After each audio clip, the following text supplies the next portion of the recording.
Hello and welcome. If you've not already met me, I am Kate and I run a YouTube channel where I spend far too much time with the Brontes and their work. February feels like a particularly interesting moment to talk about Wuthering Heights because there's a new film adaptation on the way, something you really couldn't have missed because it is all over social media at the moment. It arrives on Valentine's Day, no less, and it's being promoted very loudly as one of the greatest love stories of all time.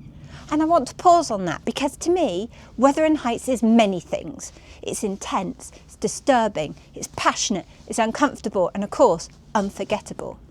But I do not believe it is a love story in the way that that phrase is usually understood. This month, I'm spending February looking at Wuthering Heights as a novel rather than a film. And I'm sharing readings, reflections across my social media, and I'm asking the questions and revisiting the text. And of course, I'm trying to just slow it right down. This video is going to be part of that process. And today I want to look at why calling Wuthering Heights a love story actually oversimplifies what Emily Brontë wrote and why it risks missing the real heart of the book altogether. This is not about being contrary, and it's certainly not about being a gatekeeper. It's about going back to the pages and asking, what is really happening there?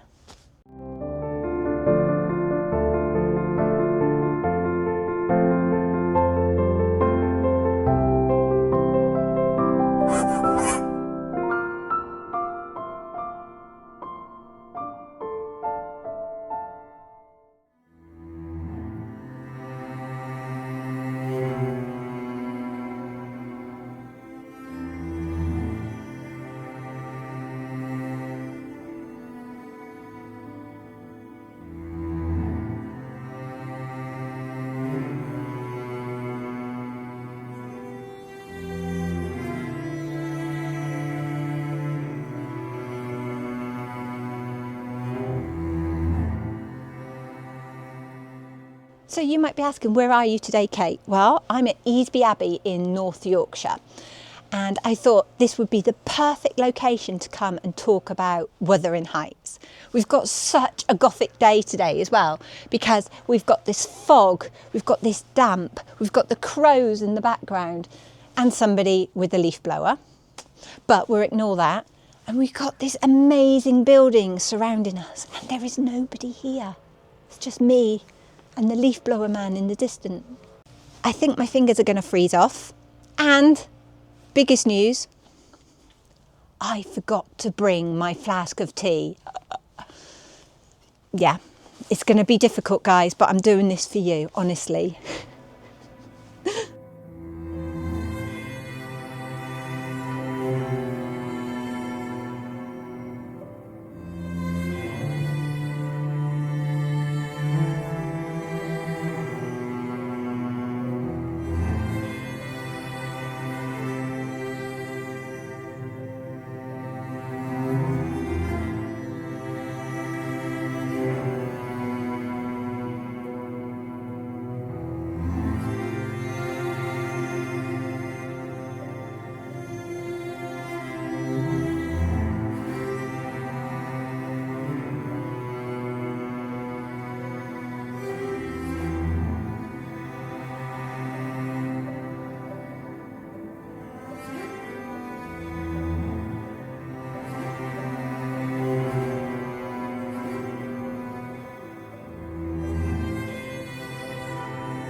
When people say Wuthering Heights is a love story, they usually mean Heathcliff and Catherine, a bond that is described as eternal, consuming, and somehow beyond ordinary rules of society. And it is true that the novel gives us one of the most intense emotional connections in English literature. Catherine's declaration, "I am Heathcliff," has echoed through generations of readers and adaptations, often taken as the ultimate statement of soulmates and destiny. But if we stop there, we are already in trouble because that line is not spoken in a moment of harmony or fulfilment. It comes during a fractured, restless conversation when Catherine is deeply conflicted, already choosing security and status over Heathcliff, and trying to explain a connection that she herself cannot live with or sustain. The language is absolute, but the reality around it is anything but. A love story in the conventional sense usually centres on mutual growth, care and some form of emotional recognition. Even tragic romances tend to show love as meaningful or ennobling, or at the very least redemptive. Love might fail, but it still teaches something, or softens something, or leaves the characters changed in a way that feels human. Emily Brontë does something very different. What she gives us is not a relationship that nurtures or steadies either character, but a bond that is consuming and possessive and ultimately destructive.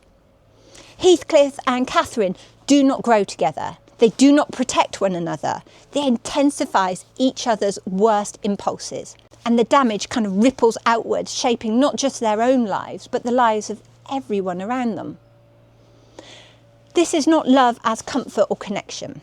It's obsession, identity, entanglement, and emotional violence. And the novel never pretends otherwise.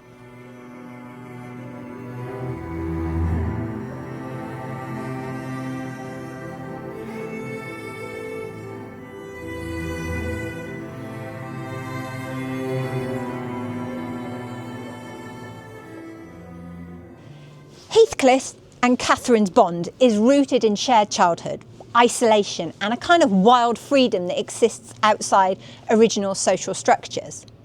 They recognise themselves in each other before they recognise the world around them. At Wuthering Heights, they grow up untamed, resistant to authority, and emotionally entwined in a way that feels absolute. But as they grow older, that kind of connection doesn't mature into something steadier or kinder. It hardens.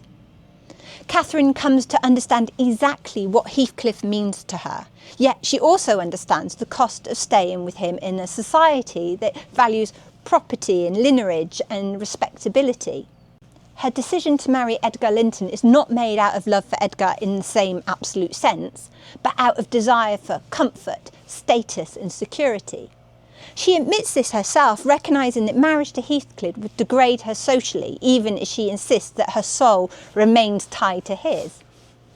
Heathcliff, meanwhile, doesn't love Catherine in a way that allows her to live freely or to change. His love demands possession, and it's not satisfied by memory or grief or acceptance. I mean, even after Catherine's death, his attachment doesn't soften into mourning, but sharpens into torment. He does not seek peace for her or for himself. He wants her presence at any cost, even if that presence is painful. This is not tenderness. There is no concern here for the beloved's peace or even for their own. What we see instead is passion stripped of care, attachment without mercy, and a refusal to let other people be separate or whole. Emily Brontë does not romanticise this. She shows us exactly how frightening such a bond can be and how love, when it is rooted in possession rather than regard, becomes something that destroys rather than sustains.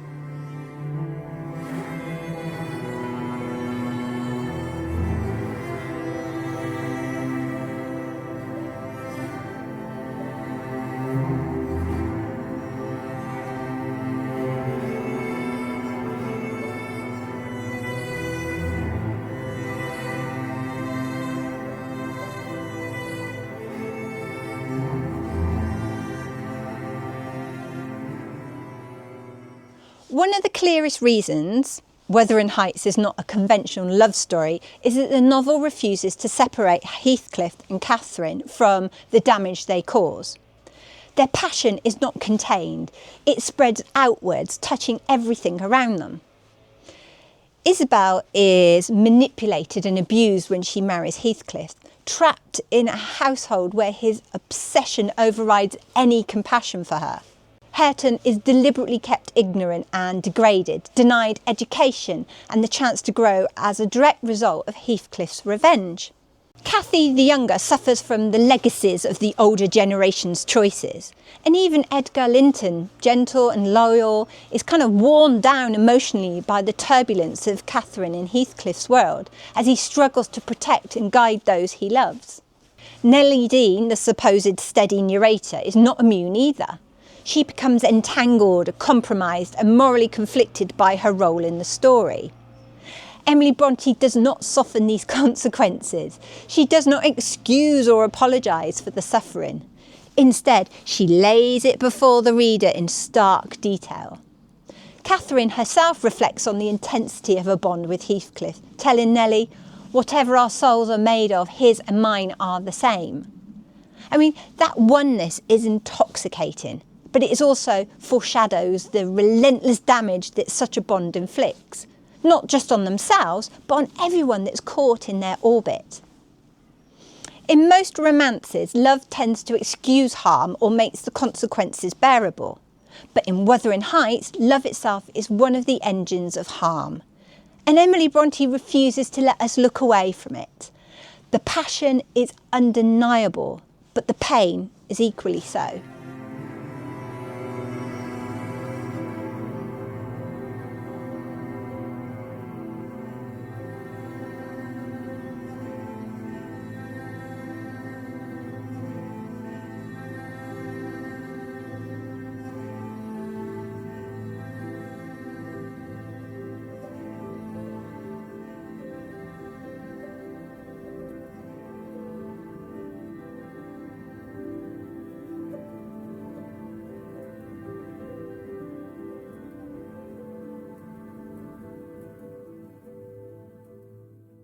It's very tempting to read Heathcliff and Catherine as fated, as if some invisible hand has drawn them together and bound them by destiny.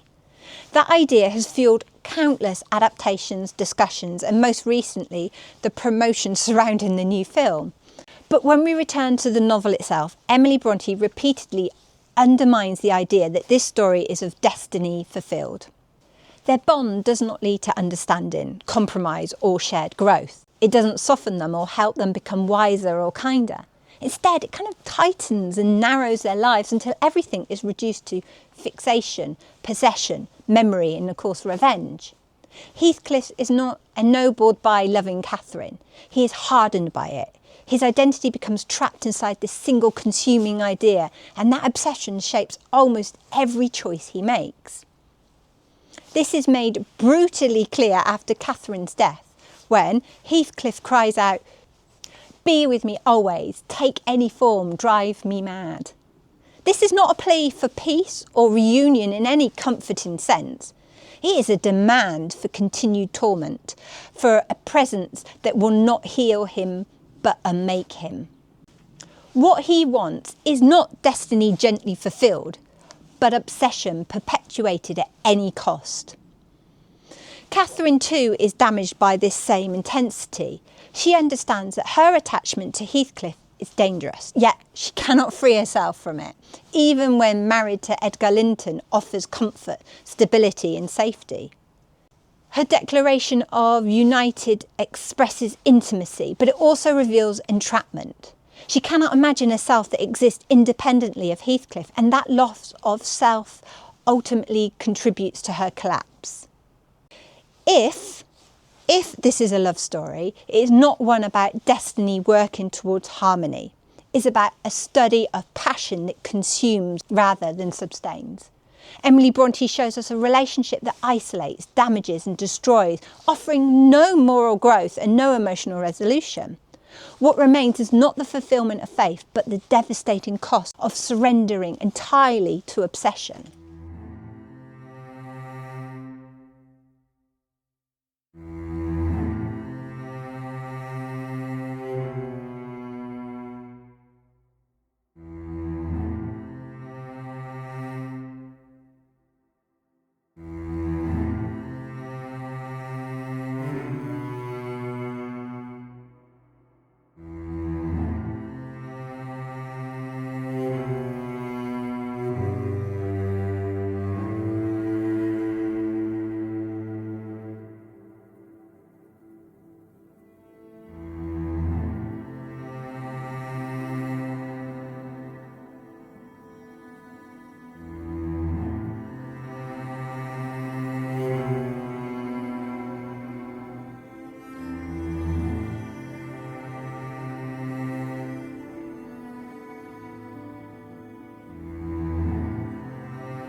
The novel does not end with Heathcliff and Catherine reunited in life. There is no triumph, eternal passion that smooths over the chaos they've caused. Instead, Emily Brontë closes the story by showing us how their influence finally began to loosen its grip on the living. Hareton Earnshaw and Cathy Linton, the next generation, are at the heart of this resolution. They are awkward, imperfect, and sometimes frustrating, but they are learning. Their relationship is built not on obsession, possession, or destructive passion, but on education, patience, and mutual change. Cathy gently corrects Hareton's manners and reading, and Hareton, in turn, offers loyalty, respect, and affection. And as Cathy observes, Hareton is improving every day in his manners, and he is always ready to oblige me. Through this quieter connection, Emily Brontë gives us hope. And it's not glamorous and it is not sensational, but it is meaningful. The novel does not romanticise suffering, and it does not pretend that love alone redeems. Instead, it offers a vision of growth, repair, and the possibility that people can change when the destructive pattern of the past is recognised and confronted. If Emily Brontë wanted Wuthering Heights to be remembered as this great romance, she would have ended it very differently. She would have, reunited Heathcliff and Catherine in some dramatic flourish, giving readers the kind of eternal, all-consuming love that adaptations now promote. Instead, she closes with a quieter, healthier future, one that emphasises patience, education, and the hope of real human connection. The ending reminds us that love in Wuthering Heights is not about glamour or inevitability. It's about understanding, growth, and the consequences of the choices that have come before.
With a new adaptation being promoted as one of the greatest love stories of all time, it feels even more important to pause and remind ourselves what Emily Brontë actually wrote.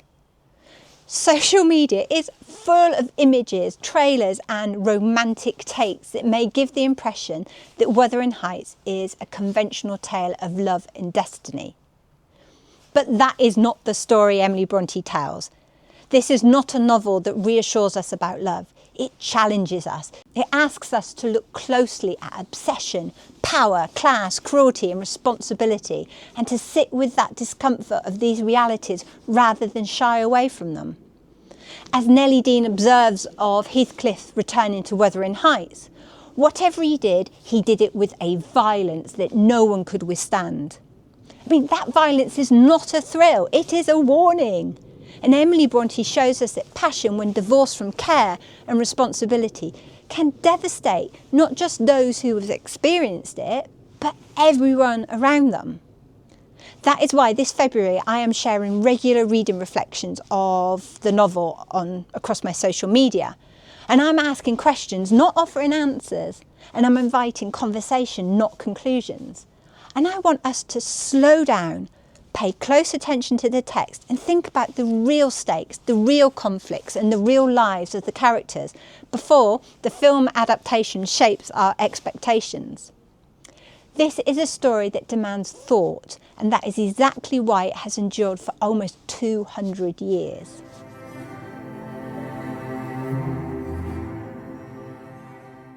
Edgar Linton but obsession perpetuated at any cost. It's an ambulance or a police car, but I thought it was the crows because I could hear it sort of like echoing around the abbey. That was really bizarre, a bit spooky.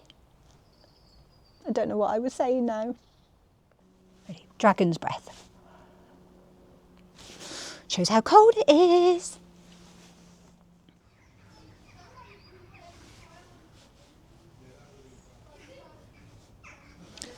People have turned up. They don't know I'm here. They're very loud.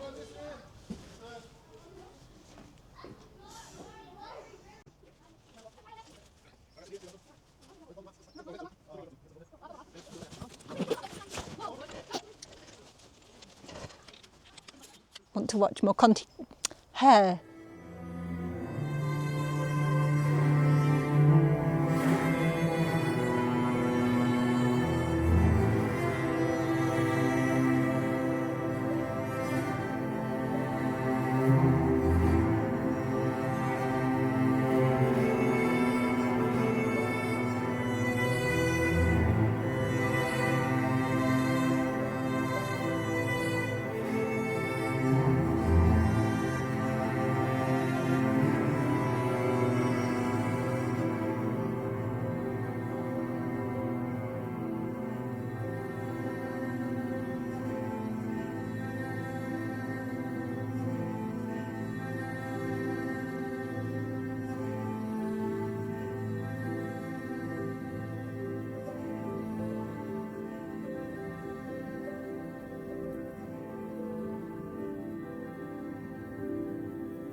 As I finish this video, I've been thinking about Wuthering Heights then and now. When Emily Brontë wrote it, it would have been shocking, intense, raw and of course challenging for the readers. And in a way, it looks like Emerald Fennell's version of the story is going to be doing that to us too. We're going to be shocked, I am sure. But it makes me wonder, why call it Wuthering Heights at all? I mean, it's largely her interpretation of the story. I know she's popped it in quote marks and everything, but what does that really mean? No one seems to know, and I'm not sure watching the film is actually going to answer that question. It's a reminder that the book itself still holds the truth, the discomfort and the depth that adaptations can't fully capture. Anyhow, here are my famous 3 questions for you. I'd love to hear what you think, so pop them in the comments. Do you think Wuthering Heights is a love story or something else entirely? Number 2, do you find Heathcliff and Catherine's bond moving, disturbing, or both? And number 3, how do you feel about the novel's quieter ending? So thank you for watching today. If you like this video, please do that whole likey, subscribey thing because it really does help me out. And it lets YouTube know that we want to watch more Brontë content. Have a great weekend and I will see you all the Friday after next for more Brontë adventures. See you soon. Bye.